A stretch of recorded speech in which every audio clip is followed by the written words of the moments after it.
Hello बच्चों, DElEd fourth semester के online class में आपका स्वागत है। ऑनलाइन क्लास के अंतर्गत हम भारतीय राष्ट्रीय आंदोलन के बारे में बात कर रहे थे।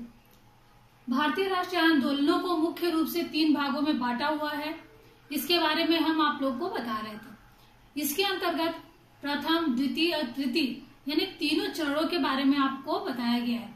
प्रथम चरण के बारे में हम बता चुके हैं कि प्रथम चरण यानी कि 1885 से 1885 से लेकर 1905 के अंतर्गत किन किन योजनाओं को लागू किया गया था, कौन से आंदोलन हुए थे, इसके बारे में पहले चर्चा हो चुकी है। द्वितीय चरण के अंतर्गत 1905 से लेकर 1919 के समय अवधि को रखा गया है। इसके अंतर्गत कौन कौन से आंदोलन हुए थे, इसके ऊपर भी चर्चा हो चुकी है। आज के टॉपिक में आज हम लोग बात करेंगे तृतीय चरण की। तो तृतीय चरण के अंतर्गत समय काल को हम रखे हैं कि 1919 से लेके 1947 यानी कि 1919 से लेके 1947 के समय अवधि के बीच में जिन जिन कार्यों को किया गया था, जिन आंदोलनों को किया गया था, इसके बारे में आज हम बात करेंगे। वह सब कुछ तृतीय चरण के अंतर्गत आता है।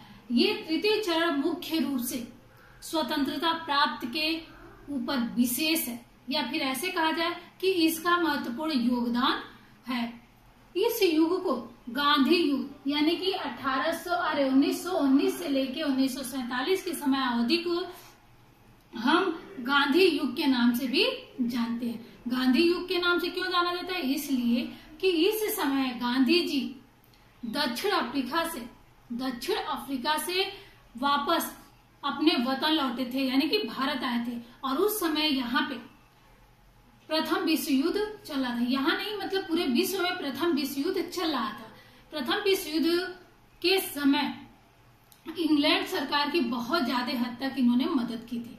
कारण क्या था कि यह सोचते थे कि अगर हम अंग्रेजी हुकूमत की मदद करते हैं तो अंग्रेजी सरकार भी हमारे मन मुताबिक कार्यों को करेगी और हमको स्वराज प्रदान कर देगी। इसलिए जब यहाँ पे आए तो इन्होंने यहाँ के भारतीय युवाओं से सैनिक में यानी कि फौज में भर्ती होने के लिए प्रोत्साहित किया, जिससे बहुत से लोगों ने फौज ज्वाइन भी कर लिया और भर्ती भी हो गए। यहाँ हमने बताया भी है।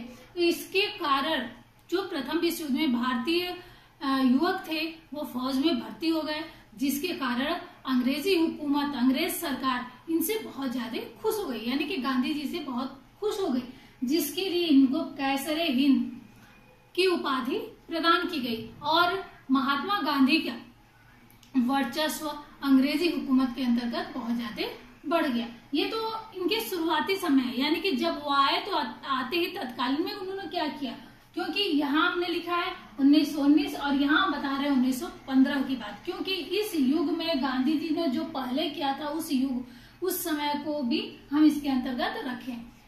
यहाँ बता दें कि महात्मा गांधी के जो गुरु थे जिससे वो प्रभावित हुए थे, तो उनके गुरु का नाम था गोपाल कृष्ण गोखले, यानी कि गोपाल कृष्ण गोखले जो कि उदारवादी थे। हमने पहले ही बता दिया था कि उदारवादी नेता के अंतर्गत कौन कौन आते हैं, उग्रवादी के अंतर्गत कौन आते हैं। तो उदारवादी थे, वो अहिंसावादी थे, तो उनसे ये बहुत ज्यादा प्रभावित थे, तो इनको अपना राजनीतिक गुरु मान लिए थे।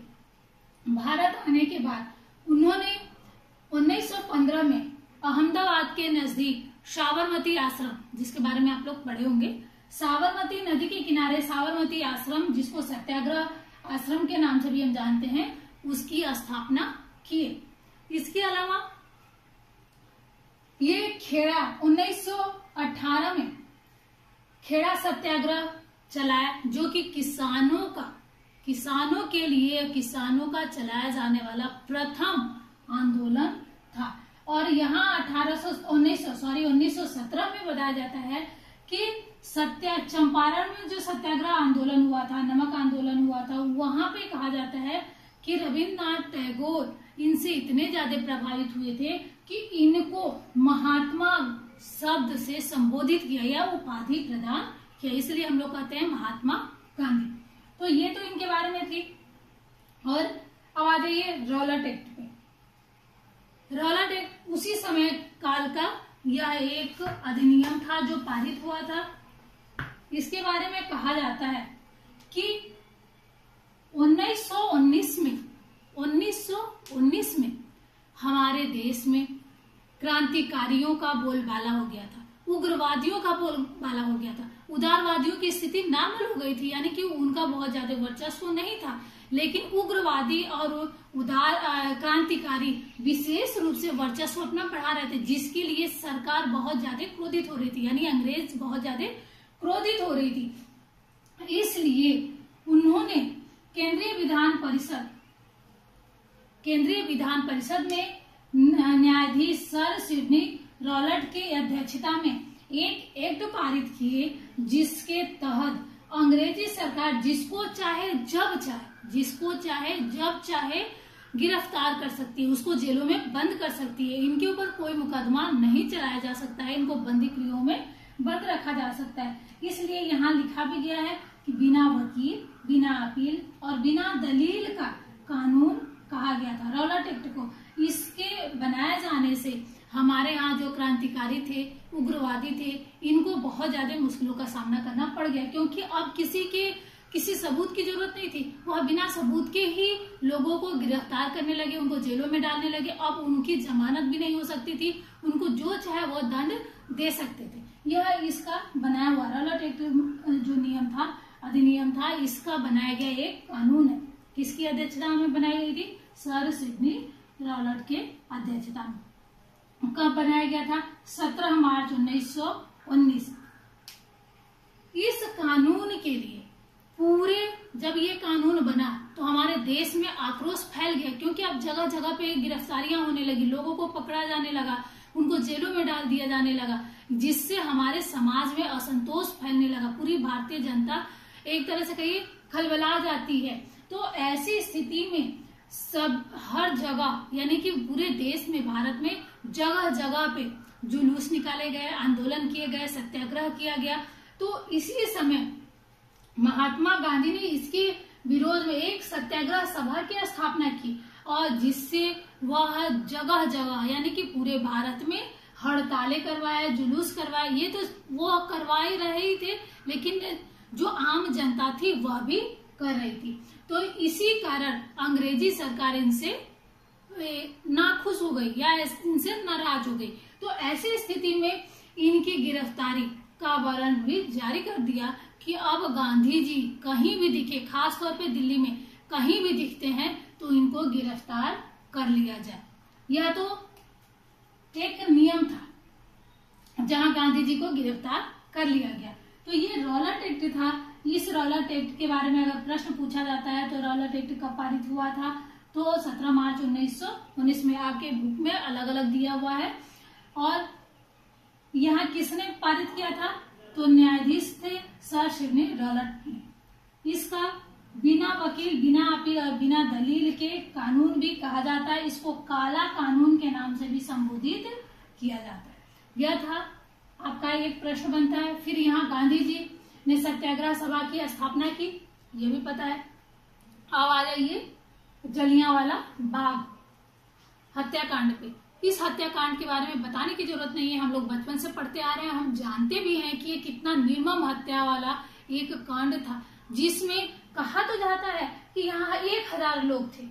यह कहा जाता है कि इसमें सिर्फ और सिर्फ 1000 लोग ही मरे थे, लेकिन यह गलत है।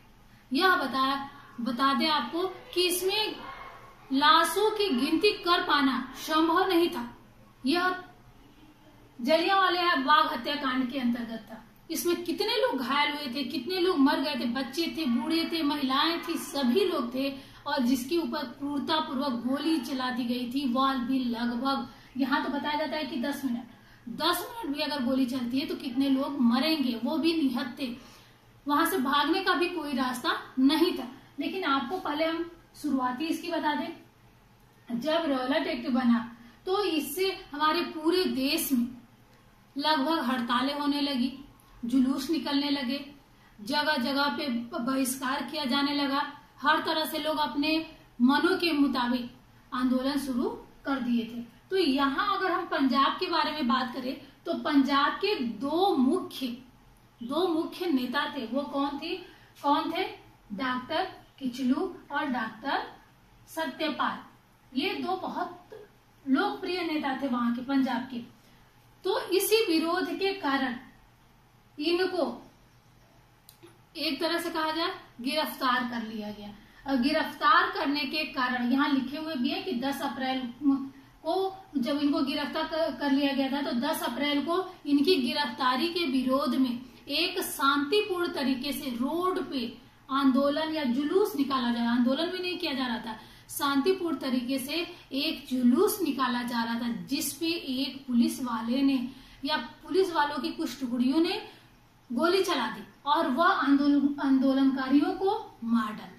यह भी एक तरह से कहा जाए तो उनकी घिनौनी चाल थी। यहाँ पे आंदोलनकारियों जो निहत्थे थे उनको मार दिया गया, जिसके विरोध में फिर 13 अप्रैल, यह आपका मुख्य है, 13 अप्रैल 1919, जिस दिन बैसाखी का दिन था, पंजाबियों के लिए बहुत मुख्य दिन होता है सिखों का, उसी दिन 13 अप्रैल 1919, ये डेट आप हमेशा याद रखिएगा, यही आपका जलियांवाला बाग हत्याकांड का डेट था।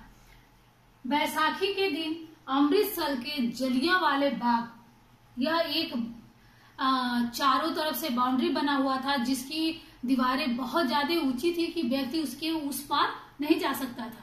और सबसे बड़ी बात थी कि वहां से कोई दरवाजा नहीं था, सिर्फ एक ही दरवाजा था, वह भी 7.5 फुट का दरवाजा था। उसके अलावा कहीं से भी उसमें से व्यक्तियों के बाहर आने जाने की कोई व्यवस्था नहीं थी और चारों ओर से चारदीवारी से घिरी हुई थी। तो उसी स्थान पे गोलीकांड, जो कि हमने अभी बताया कि शांतिपूर्ण तरीके से वो जुलूस निकाल रहे थे, तो उनका गोली से मार के हत्या कर दी गई, यानी कि उनको मार दिया गया। तो उसे गोलीकांड और नेताजी जो थे किचलू और सत्यपाल, इनके विरोध में एक शांतिपूर्ण सभा हो रही थी, यानी कि बस सभा हो रही थी, वहां कोई भी मारपीट का कार्य नहीं हो रहा था।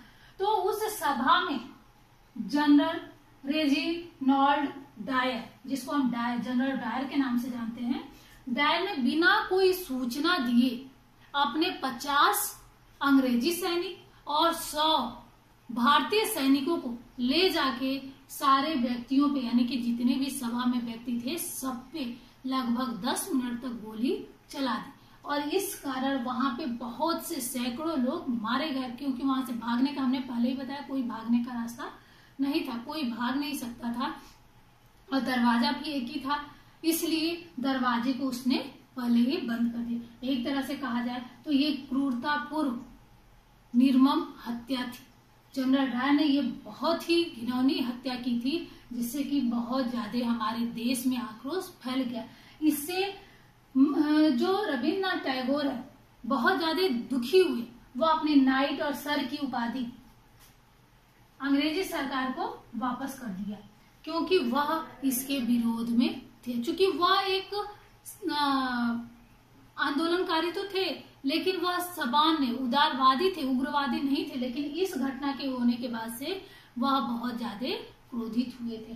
तो आपको जलियांवाला बाग हत्याकांड के बारे में बता दिया गया, रॉलेट एक्ट के बारे में बताया गया, सत्याग्रह के बारे में, सत्याग्रह आश्रम या साबरमती आश्रम के बारे में बता दिया गया। यहाँ से प्रश्न आपके पूछा जा सकता है कि जलियांवाला बाग हत्याकांड कब हुआ था, तो ये आपका मुख्य पॉइंट है। जलियांवाला बाग हत्याकांड किसने करवाया था, तो ये भी आपका मुख्य पॉइंट है। किस कारण वश हुआ था, तो कारण तो मैंने सारे बता दिए हैं आपको। इसके अलावा अगर देखा जाए तो गांधी जी के राजनीतिक गुरु कौन है, यह भी आपका प्रश्न बनता है। और रॉलेट एक्ट के बारे में बता ही दिया गया था। ये आपके तीसरे चरण की कुछ अभी बस 2 पॉइंट हमने बताए हैं, 1 पॉइंट और 2 पॉइंट, कुछ मुख्य पॉइंट थे। अगले वीडियो में हम आप लोगों को इसके आगे बताएंगे कि खिलाफत आंदोलन, असहयोग आंदोलन और भी अन्य आंदोलन था, जिसमें चौरी चौरा कांड है, इसके बारे में बताया जाएगा आपको। स्वराज दल के साइमन कमीशन के बारे में और बारदौली सत्याग्रह के बारे में आपको बताया जाएगा। इसके अलावा भी कुछ मुख्य आंदोलन हुए थे, तो अगले वीडियो में आप देखिएगा। धन्यवाद।